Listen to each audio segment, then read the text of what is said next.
माँ जगत जननी दुर्गा भवानी माता पार्वती का कभी आप दर्शन करना, पार्वती जी का कभी दर्शन करना।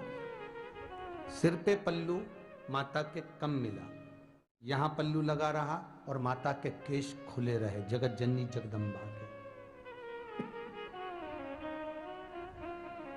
पूछ लिया चंचुला देवी ने, हे जगतधात्री दुर्गा भवानी, हे माता पार्वती, आप कैलाश पर मेरी सखी बनकर रही तो आपके केश खुले रहे, और आप शिव महापुराण के यजमान बनकर कथा सुनने के लिए जा रही हो, अपने पति के साथ में शंकर भगवान भी फेटा बांधकर, तुर्री लगाकर, गले में माला पहनकर, सुंदर वस्त्र आभूषण धारण कर कर शिव भी जा रहे हैं, और आप मस्तक पर पल्लू रखकर, सुंदर बोर लगाकर, नथनी लगाकर, सुंदर करधनी पहनकर, हाथ में चुड़ला, बाजूबंद, भुजबंद पहनकर,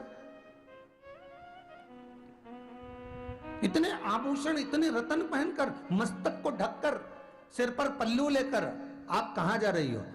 अगर कथा सुनने के लिए जा रही हो और शिव महापुराण सुनने के लिए जा रही हो और शिव महापुराण के यजमान बनने जा रही हो, तो आप ही की तो कथा है और आप ही को सुनना है और आप ही यजमान हैं, तो आपको सिर पर पल्लू रखने की जरूरत क्या है? चंचुला देवी कर रही है माता पार्वती से। सुनिए जरा, प्रसंग कितना सुंदर है। क्या जरूरत पड़ गई आपको पल्लू लेने की? आपको क्या जरूरत पड़ गई? वस्त्र सिर पर रखने की, मस्तक धारण करने की क्या जरूरत पड़ गई?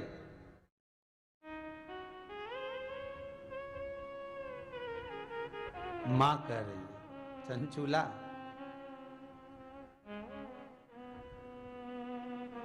कथा सुनने के लिए मैं तुमरुका जी के पास जा रही हूं, क्योंकि यजमान कथा सुनने के लिए किसी के द्वार पर जाता हूं। मैं तुमरुका जी के पास कथा सुनने के लिए जा रही हूं, तो क्या हुआ? तुमरुका जी के पास अगर कथा सुनने जा रहे हो तो कथा तो आप ही की बचेगा ना, तो फिर जरूरत क्या सिर पे पल्लू रखने की? नहीं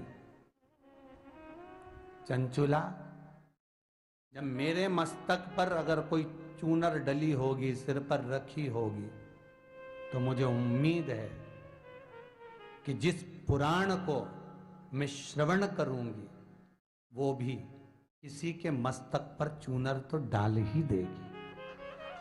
जिस पुराण को मैं श्रवण करूं, जिस भजन को मैं धारण करूं, जिस कथा को मैं स्मरण करूं, हमारे मारवाड़ी संप्रदाय के अंतर्गत, मारवाड़ी के अंतर्गत वर्णन आता है महाराज, हमारे मारवाड़ का एक भाव कहा जाता है कि अगर कोई साधारण तीज की भी पूजन करो, एक साधारण सा पूजन पाठ कुछ करो, तो मस्तक पर पल्लू होना जरूरी है। क्यों? क्योंकि जिस देवी देवता की हम आराधना कर रहे हैं वो हमारे कुल को भी ऐसे ढक कर रखे, हमारे परिवार को भी ऐसी साध कर रखे। जैसे मेरे सिर पर पल्लू है, उसी तरह जिसकी मैं आराधना कर रही हूं उसका हस्त कमल मेरे परिवार पर, मेरे कुल पर, मेरे कुटुंब पर पड़ा रहे।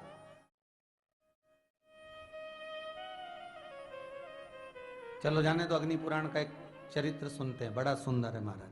अग्नि पुराण में सूर्य देवता अपनी धर्मपत्नी संध्या से कह रहे हैं, संध्या सुन, जिस नारी के मस्तक पर केश रहते हैं, जिस नारी के मस्तक पर केश रहते हैं, और जितने नारी के मस्तक पर केश रहते हैं, उतने ही पीढ़ी दर पीढ़ी नारी के मस्तक पर, जिस नारी के, सौभाग्यवती नारी के मस्तक पर केश रहते हैं, पीढ़ी दर पीढ़ी और आने वाला उसके पुत्र पौत्र आदि आदि का पूरा भाव उसके मस्तक के केश में रहता है।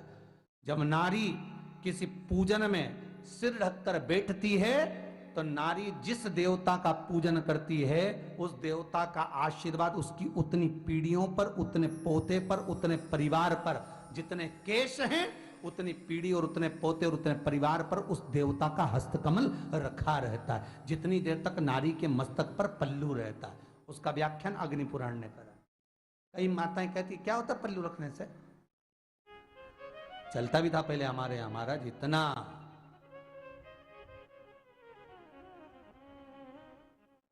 धीरे धीरे धीरे धीरे धीरे, यहाँ